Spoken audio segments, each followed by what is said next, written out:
Never let anybody see you sweat. So I was born in New York City, and I lived there until I was 8 years old. I realized that I was a much better talker than I was a listener. I don't know what to say, I just don't like what you're saying. Sorry, Your Honor. I ended up going to law school at Georgetown, and I was a prosecutor for Janet Reno. I loved it because it was so raw. Were you cheating on her? Yeah, sure.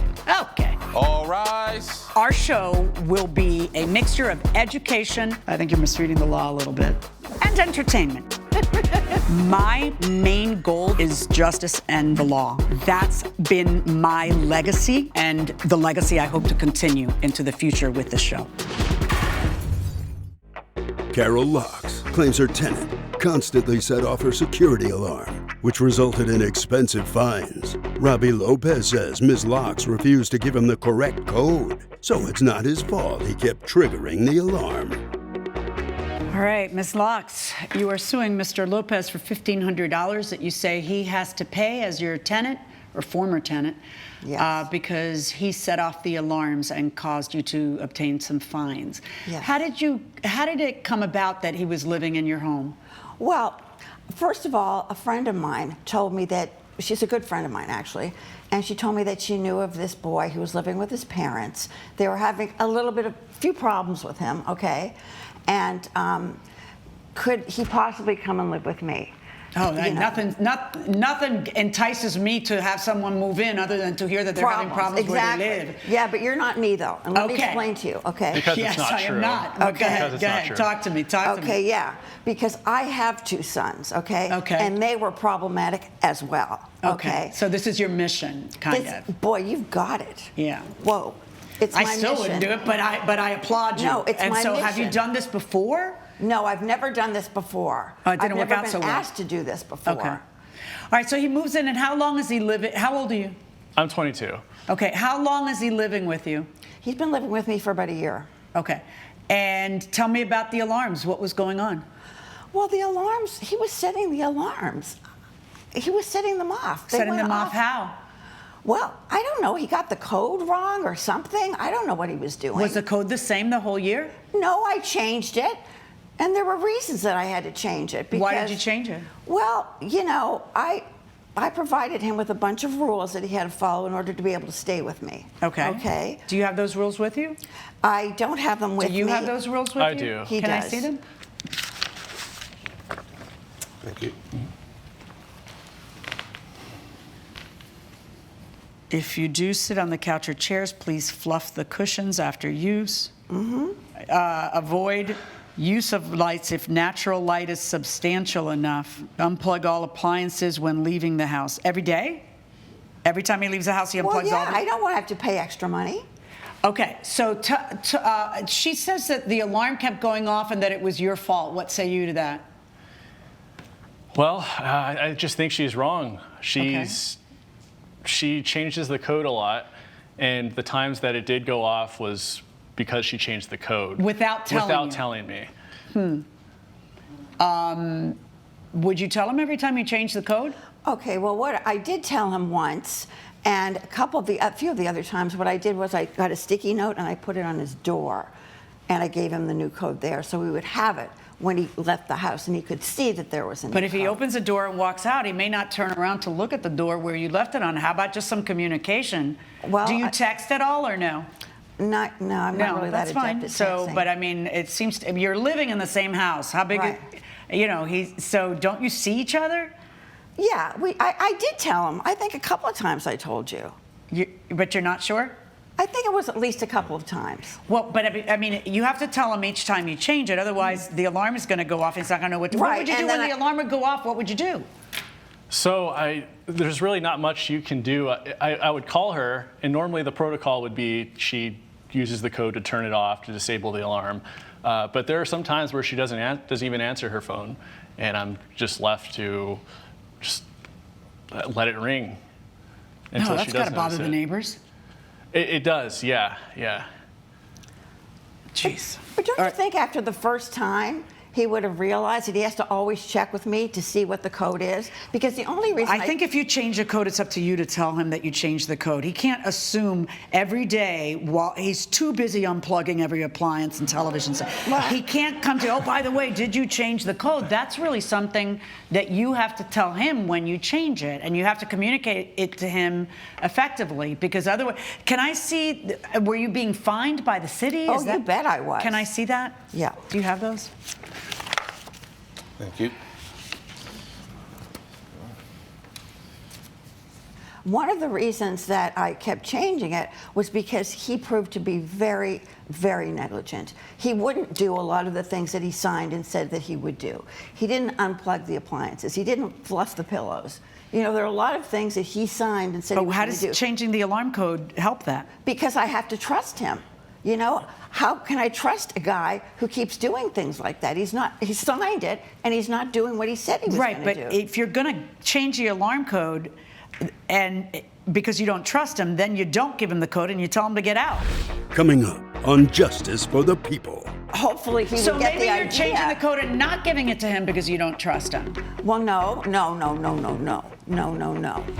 And later, I didn't want to waste our trip like that. I didn't want to spend our first day Wait a second, chilling sorry. in the Are you saying hotel. that sitting with a daiquiri by the pool is a waste? Because No, I not- beg to differ. if you'll be in the Los Angeles area and want to bring your case to court, call 1-888-552-6878. Closed captioning provided by... This is Justice for the People with Judge Milian. We're back with the case of Carol Locks, who blames Robbie Lopez for always triggering her home security system. You expect him to know the code, so changing the code doesn't help with what you're saying. Well, no, I just wanted to make sure that he didn't give the code to anybody else. Oh, is Okay? that it? Yes. Oh, so you were worried because he wasn't following some rules, you were worried he might be giving, but it doesn't matter because the minute you give him the code, he can give it to somebody else again. No, I know, but hopefully he So would get maybe the you're idea. changing the code and not giving it to him because you don't trust him. Well, no.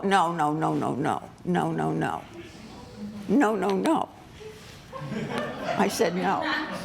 You may say your voice says no, but my brain says yes. Yeah. You know, because that's the only thing to do if you don't trust somebody. You don't necessarily want them in and out I didn't trust him as fully as I would have liked to have trusted him, okay? He lived I there a knew- long time for the situation to be that bad. Well, because I'm such a nice woman. Okay. You know, I Okay. gave him a real shot. Okay. You know, because I saw what How happened did with you my end up sons. leaving finally? Under what circumstances? It just became too much. How's that possible? Did she demand the money for the fines Until after the fact, yeah. after you moved out? Yeah. Were you helpful? I think I was helpful. I always paid rent on time. Well, you're supposed to do that. Yeah. You don't get a cookie for Yeah, that. hello. But, Yeah. but Hello. did you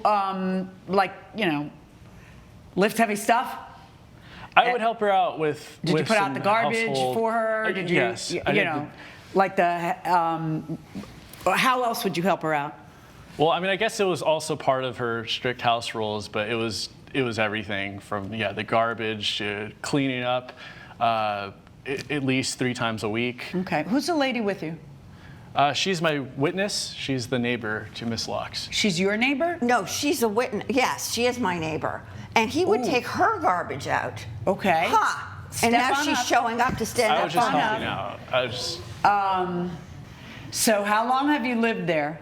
14 years. All right. And how long have you known Ms. Locks? The whole time. Okay. She was there first. And are you friendly with each other? We're friendly enough. We used to what be is- friendlier. What does that mean, friendly enough? Like hi bye? Was there a problem between you two or no? No, there was not a problem. She's just a little persnickety. Persnickety. Okay. Anything else or?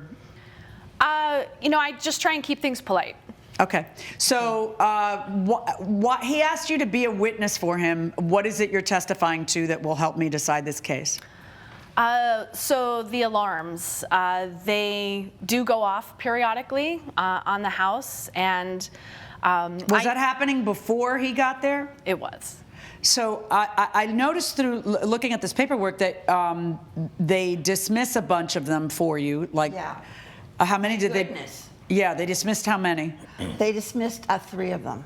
And then that leaves how many others? 5 others? Yes. All right, and that's a lot of alarms going off. That's a lot. It's $1,500 No, worth. and it's not just an alarm going off. It's an alarm going off long enough for a neighbor to pick up the phone, call the police, and the police to report. Mm-hmm.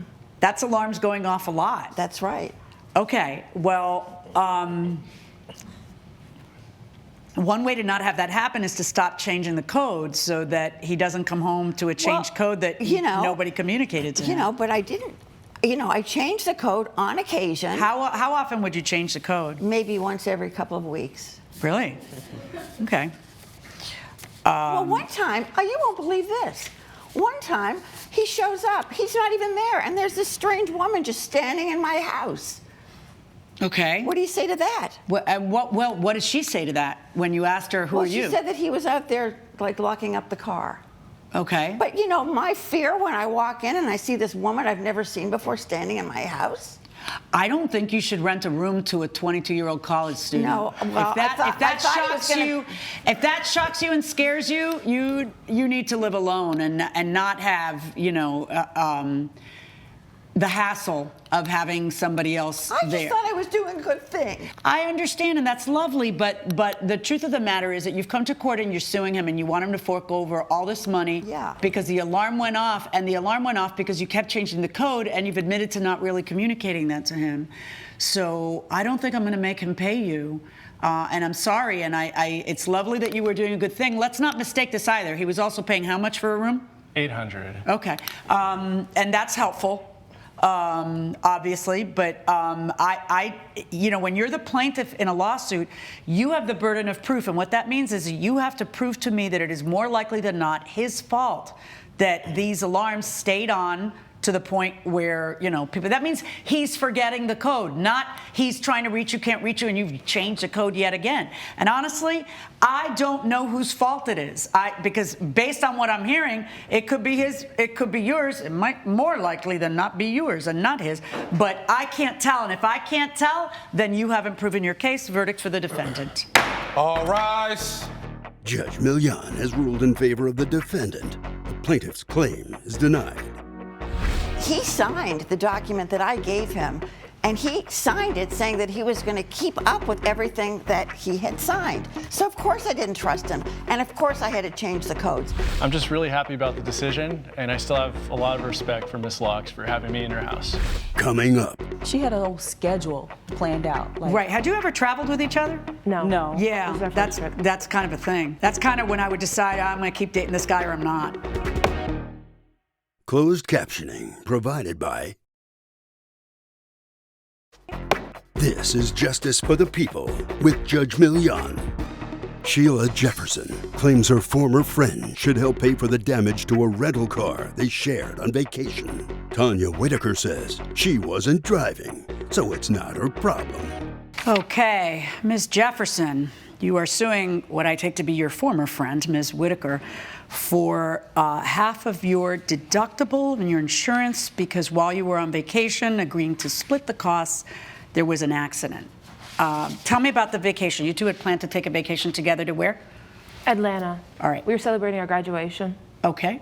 From? Nursing school? Wonderful. All right. So you go to Atlanta, and the idea is that you're going to split everything, correct? Yes. All right. As soon as we touched down, I was the first one driving, and I drove us to our hotel to check in. Had anybody talked about who would do the driving? No, it wasn't Okay. a full discussion, but we had assumed Did that you, it would when be you 50. rented the car, you split the cost of the car? Yes. When we get to our hotel, initially, as soon as we open the door, she chooses what bed she wants first. I was the one who booked the whole trip and planned everything, and she just barged in and made the room her own, didn't talk to me about anything that had happened. And then what happens? What else does she do? We were late to most events that we wanted Okay. to go to, and I would give her a time frame, like we should start getting ready at this time. Would she get ready at that time? No, she wouldn't. Okay. And She had a whole schedule planned out. Right. Had you ever traveled with each other? no. No. This Yeah, is our first trip. that's kind of a thing. That's kind of when I would decide I'm going to keep dating this guy or I'm not. Because if so there's different traveling styles. Some people are, I just want to sit with a daiquiri by the pool. Yeah. So Yeah, and I didn't want to waste our trip like that. I didn't want to spend our first day wait a just minute, chilling sorry. in the Are you saying hotel. that sitting with a daiquiri by the pool is a waste? Because No, I not- beg to differ. But no, I understand that. I know what you're saying, and I'm a planner too, and I understand what you're saying. Coming up, Had you said to her at any point in time, will you please drive? No, she didn't say that. 'cause she's- Was I talking to you? closed captioning provided by. This is Justice for the People with Judge Milian. We're back with a dispute between Sheila Jefferson and her former friend Tanya Whitaker over who should pay for a damaged rental car.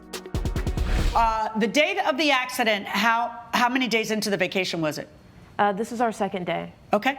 And had you said to her at any point in time, will you please drive? No, she didn't say that. 'cause she's- Was I talking to you? She- Okay. she just wants to- No. I wasn't talking to you. I was asking her what she said. I want to hear from her. Did you ever say to her, it's your turn to drive? No, because I didn't want to seem too pushy in that. But why is sense. that? Where does someone go wrong with us where we think that communication and explaining our needs means we're pushy? Like you're trying to not be pushy when you clearly had a need to also enjoy yourself. So Yeah. you don't have to say, you jerk, why aren't you driving? And you didn't, and then what ends up happening? Well, we had gone to the club, and we're leaving around closing time, around 3 a.m.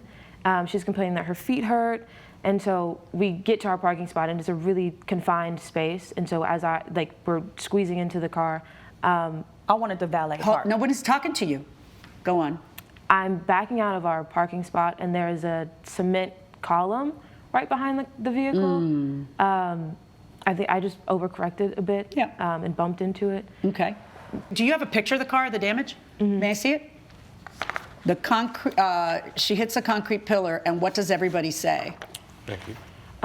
We got out the car, and I walked around the back, and all I could say was like, wow. I didn't expect there to be that much damage. I thought it was just going to be like a small scrape. Judge Milian's verdict when Justice for the People returns. Promotional consideration provided by. This is Justice for the People with Judge Milian. Here's the thing. Your agreement is to split everything 50-50, but it's everything that's foreseeable. The expenses of the car, gasoline, parking maybe, the rental. It is not if you have a negligent moment. That is your negligent moment. It is not her negligent moment. But at the end of the day, you were the person who was driving who had a little accident that ended up costing a bunch of money. How is it her fault? That's not an expense that she expected to split with you, okay? But my verdict is for the defendant. That's the legally correct answer and ruling, okay? Thank you, Your Honor. All rise. Judge Milian has ruled in favor of the defendant. The plaintiff's claim is denied. I'm just so grateful that I won this case. It wasn't my fault. I guess I just have to own up to my mistake.